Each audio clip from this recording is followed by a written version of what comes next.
The wind rolled across the dry plains like a restless spirit, lifting curtains of dust that shimmered beneath the harsh afternoon sun.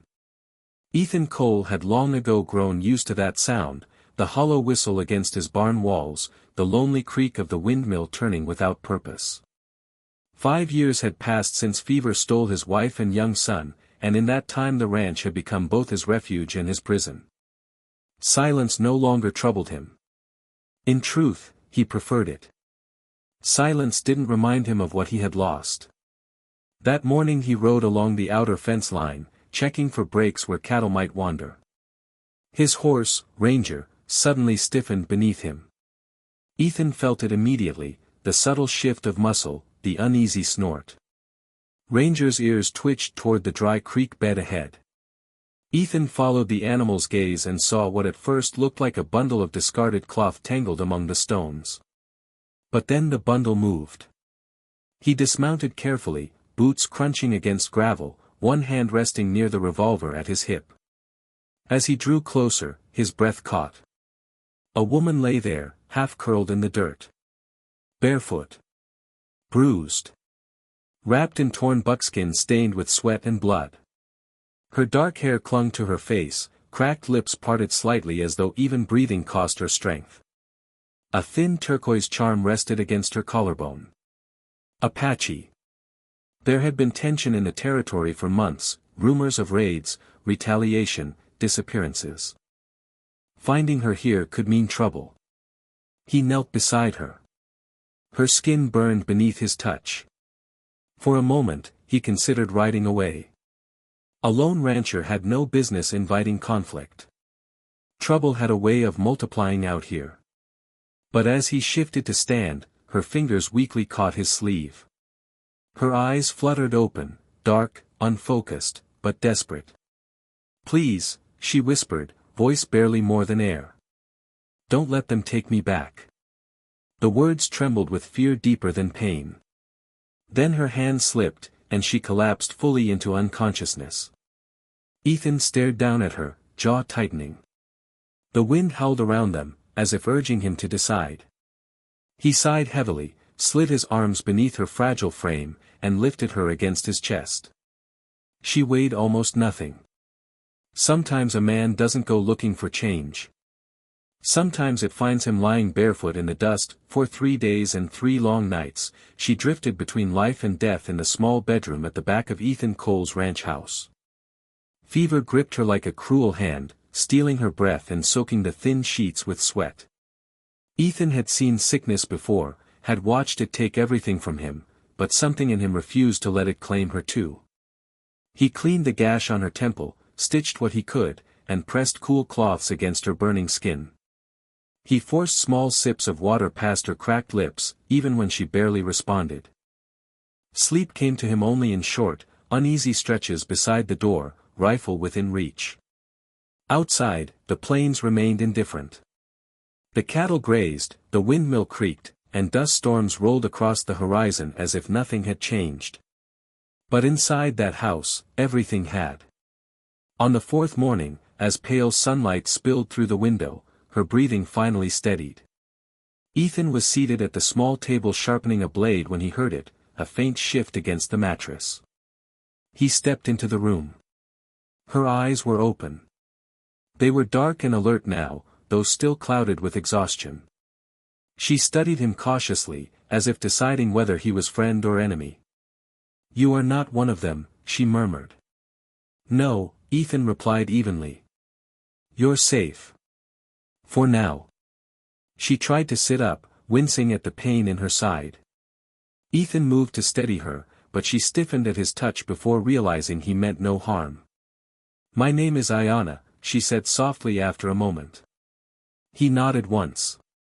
"Ethan Cole." Her voice was fragile but steady as she spoke in fragments. Her village had fractured under pressure, alliances made with violent traitors, promises of power, threats disguised as tradition. She had been chosen to marry a warrior known for cruelty, a man whose temper left bruises long before vows were spoken. She refused. For that defiance, she was beaten and abandoned beyond the settlement, left as a warning. "I walked until my feet bled," she whispered, glancing down at her bandaged soles. "I thought the earth would take me." Ethan's jaw tightened, anger flickering beneath his calm exterior. "You should leave once you're strong," he said quietly. "Men may come looking. If they find you here, it won't end peacefully." Her gaze met his, steady despite the fear beneath it. "I have nowhere else," she replied. That night, distant riders crossed the ridge against the setting sun. And Ethan realized trouble had already found his door. Ayanna healed faster than Ethan expected. Within a week she was walking without help, though the bruises along her ribs still pained her when she lifted anything heavy. She insisted on earning her keep. At dawn she swept the porch, patched torn shirts with careful stitching, and learned the rhythm of ranch life by watching Ethan move through it. He showed her how to feed the chickens, how to mend a split rail, how to listen to the wind for signs of coming storms. She learned quickly, silently, as if survival had always depended on observation. The house felt different with her in it. Warmer. Not louder, she was too quiet for that, but alive in a way it hadn't been in years. Sometimes, in the evenings, she hummed soft melodies in her own language while preparing beans over the stove. The sound drifted through the small rooms like smoke from a sacred fire, filling spaces Ethan had boarded up in his heart. But peace on the frontier was always fragile.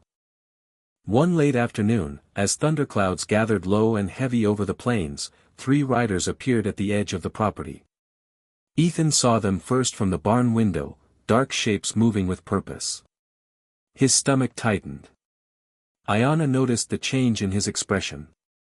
She followed his gaze and went still. "They found me," she whispered. The riders dismounted slowly, boots striking the dirt with deliberate weight.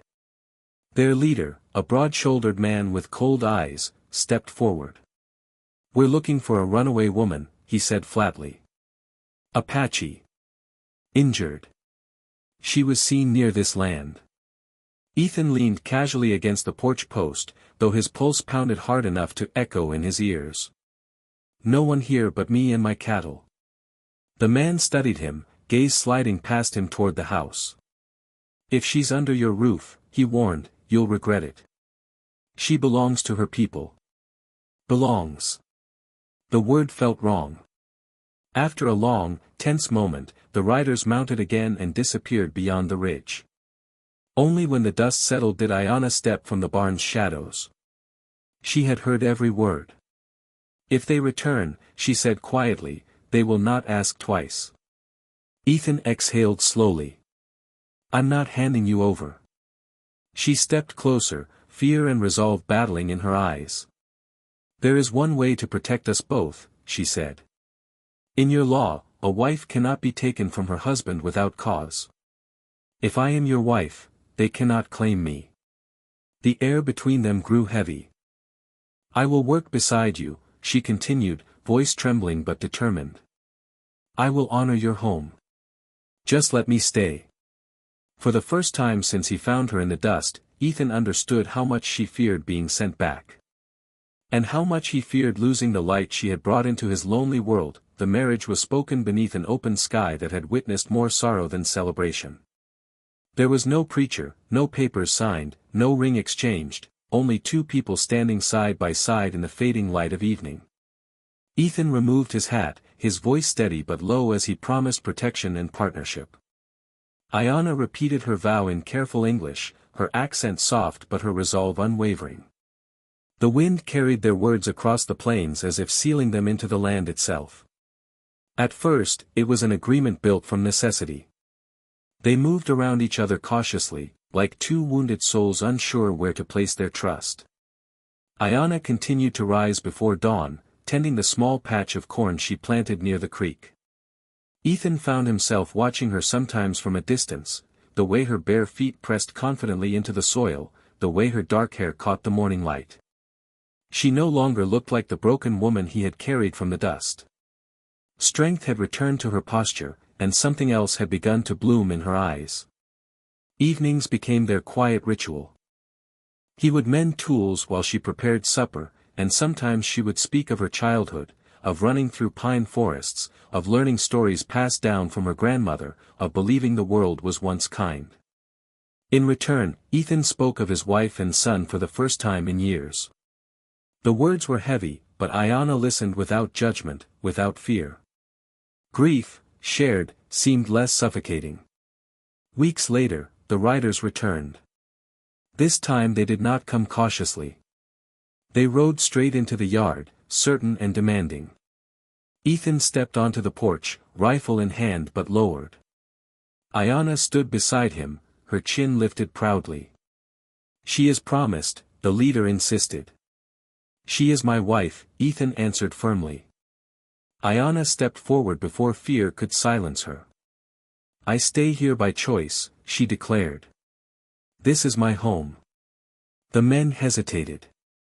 Taking a married woman from a white rancher could spark retaliation neither side wanted. Tension crackled in the air like distant lightning. Finally, with bitter expressions, they turned their horses and rode away, their threat swallowed by the horizon. When silence returned, Ethan lowered his rifle. "You're free," he said quietly. "You don't owe me anything." Ayanna looked at him, her gaze steady and warm. "I know," she whispered. This time, when she took his hand, it wasn't out of fear or survival. It was because she wanted to.